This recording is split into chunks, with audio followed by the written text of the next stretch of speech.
Everyone so শুভ সকাল and আমি এসে গেছি একটা নতুন রিভিউ ভিডিও নিয়ে না। অনেক দিন পর আমি জানি না আপনারা কতজন পুরনো মুভিজ দেখতে ভালোবাসো বা you guys actually miss 90s movie. আমি রিয়েলি জানি না, বাট আমি am a person who miss 90s movie which has emotions, which has a good storyline. আর আমাদের আজকালের সিচুয়েশন যে আমরা মেট্রোতে আছি, অনেকের আপনারা কলকাতায় হবে, নয়ডাতে হবে, গুড়গাঁওতে হবে, ব্যাঙ্গালোরে হবে, হায়দ্রাবাদে হবে। তো আপনারা অনেকেরাই আই থিঙ্ক চাকরির সূত্রে সবাই মেট্রোতে বাস করেন মোস্টলি, যেটা আমি বলতে পারি। অ্যান্ড মেট্রোর জীবনটা অনেকটাই আলাদা রিয়েল লাইফ থেকে।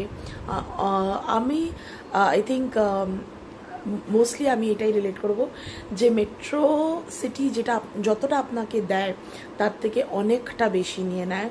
এটা লাইফ ইন আ মেট্রোর একটা ডায়লগ ছিল, আর এই ডায়লগটা সত্যি, কিন্তু খুবই সত্যি কথা। আমি বলবো না যে মেট্রো আমাদের কিছু দেয়নি বা মেট্রো সিটিতে আমরা কিছু পাইনি। আই থিঙ্ক আমরা সকলে ব্রেড বাটার, নিজেদের জীবন, নিজেদের পছন্দতা বাড়ি, নিজেদের পছন্দতা কার, জমিন, ইনভেস্টমেন্ট, অনেক কিছুই আমরা এই মেট্রো থেকেই পেয়েছি।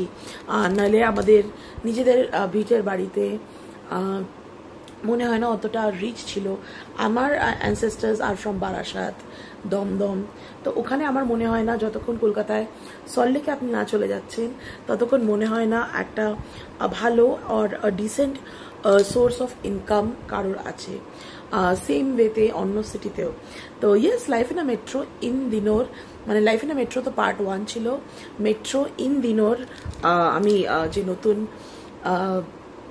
মুভি আছে বাই অনুরাগ কাশ্যপ, ওটা আমি আই থিঙ্ক সানডে দেখতে গেছি। রিভিউটা আজকে দিচ্ছি কেন কি একদম টাইম হতে পারেনি, বাচ্চাদের স্কুল, নিজেদের অফিস আছে, তা আমি ভাবলাম রিভিউটা চট জলদি দিয়ে দিই। Amazing movie, direction Anurag Basu অনেকদিন পরই এসছেন, but I think he came with a bang. খুবই ভালো ডিরেকশন, স্টোরি লাইনগুলো খুব ভালো, কাস্টিং আলাদা ছিল। সারা আলি খান আছে অ্যান্ড আদিত্য রয় আছে। I think everybody knows the teaser. তারপরে এইদিকে এজেড কাপলের মধ্যে, নট এজেড বলতে পারো, বাট মিড এজ কাপলের মধ্যে কঙ্কনা সেন আছে, পঙ্কজ ত্রিপাঠী আমার প্রচণ্ড ফেভারিট মানুষ। তো ইয়েস, থিয়েটার থেকে উঠে এসছেন, দুজনেই অ্যামেজিং অ্যাক্টার্স। আর এখানে এজ দিতে গেলে আই থিঙ্ক আগের বার ধর্মেন্দ্র ছিল অ্যান্ড রাজদান ম্যাম ছিল। আই থিঙ্ক এইবার it's more not like Neena Gupta ছিল আর একটা বাঙালি অ্যাক্টর ছিল, ওনার নাম আমি এখন একদমই মনে করতে পারছি না। তো কাস্ট খুবই অ্যামেজিং ছিল। I really love the concept, যেইভাবে প্রীতম দা আর পাপন দা মিউজিক দিয়েছে, ট্রিমেন্ডাস স্টোরি লাইন, এত সুন্দর। মানে অ্যাকচুয়ালি মেট্রোতে যেটা হয় লাইক টিন্ডার অ্যান্ড অল, ওটাও ইনক্লুড করা আছে। আগের বার যেমনি সরমন যোশী প্রমোশনের জন্য অনেক কিছু করতো, সেইভাবে আছে। এইবার অনেকটা আলাদা করেছে কনসেপ্ট, ওই কনসেপ্টটা আর নেই। বিকজ আই থিঙ্ক নাওডেজ মেট্রোতে যতই বলো সিফারিশ চলে না। তো I think those concept has been moulded. তো অ্যাকচুয়ালি এই এখন মেট্রোতে যেইভাবে চলছে আচরণ বিচারণ, সেগুলোই দেখানো হয়েছে। I love the cast and crew of Metro In দিনো।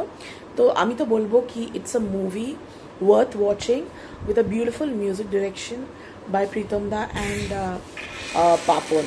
Especially music, যেমনি লাইফ ইন আ মেট্রোতে amazing music ছিল, মেট্রো ইন দিনোতে music is just amazing and really love the concept. And yes, I think the movie is worth watching. Amazing concept. So I hope you guys hit the nearby theater. And this is not a promotional video, but I actually love the concept and the storyline of Metro in the Know. ভিডিওটা ভালো লাগলে অবশ্যই like, share, comment and subscribe করতে ভুলবেন না। আর অনেক videos আছে এই চ্যানেলে, যদি ভালো লাগে definitely go head and watch. And আমি নেক্সট ভিডিওতে ডেফিনেটলি আসবো। আপনারা সবাই ভিডিওটা দেখে যান, বাট ডেফিনেটলি আমি লাইক আর সাবস্ক্রাইব কমেন্ট পাই না। খুব ভালো হবে, অনেক মোটিভেশন পাই আরও অনেক নতুন আলাদা ভিডিও আনার জন্য।